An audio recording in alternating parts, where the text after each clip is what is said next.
ബാക്കോട്ട് മാണിയമ്മ കുടുംബസംഗമം സംഘടിപ്പിച്ചു. കാഞ്ഞങ്ങാട് സൗത്ത് മുത്തപ്പനാർക്കാവ് ഓഡിറ്റോറിയത്തിൽ വെച്ചാണ് കുടുംബസംഗമം നടത്തിയത്.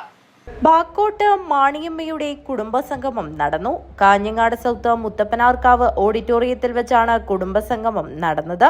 പ്രശസ്ത ചിത്രകാരനും സാംസ്കാരിക പ്രവർത്തകനുമായ പല്ലവനാരായണൻ സംഗമം ഉദ്ഘാടനം ചെയ്തു.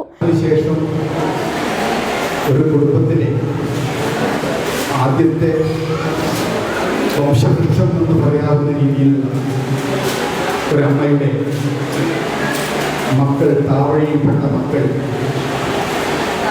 ആ വലിയ വൃക്ഷത്തിൻ്റെ തണലിലേക്ക്, ആ ഓർമ്മയുടെ തണലിലേക്ക് വന്നു ചേരുന്ന മനോഹരമായ വൈകാരികമായ മുഹൂർത്തത്തിൽ അതിൽപ്പെട്ട എല്ലാവരും സംബന്ധിക്കുമെന്ന് ഞാൻ പ്രത്യാശിച്ചു. കുടുംബത്തിലെ മുതിർന്ന 5 അമ്മമാർ ചേർന്ന് നിലവിളക്ക് കൊളുത്തി. അമ്മമാരെ നടതള്ളുന്ന ദുഷിച്ച കാലത്ത് ഇത്തരം സംഗമങ്ങൾ ശുഭപ്രതീക്ഷയാണ് നൽകുന്നത്. പല്ലവനാരായണൻ ഉദ്ഘാടനം ചെയ്തുകൊണ്ട് പറഞ്ഞു. മുതിർന്ന അംഗങ്ങളെ കുഞ്ഞിരാമൻ കാരണവർ പൊന്നാടിയണിയിച്ച് ആദരിച്ചു. രാമകൃഷ്ണൻ വാണിയംപാറ അംഗങ്ങളെ പരിചയപ്പെടുത്തി. രമേശൻ കളരിക്കാൽ അനുശോചനം രേഖപ്പെടുത്തി. ഗംഗാധരൻ പാടിക്കാനും ശശി ബംഗളം എന്നിവർ സംസാരിച്ചു. വരദാ നാരായണൻ അധ്യക്ഷത വഹിച്ചു.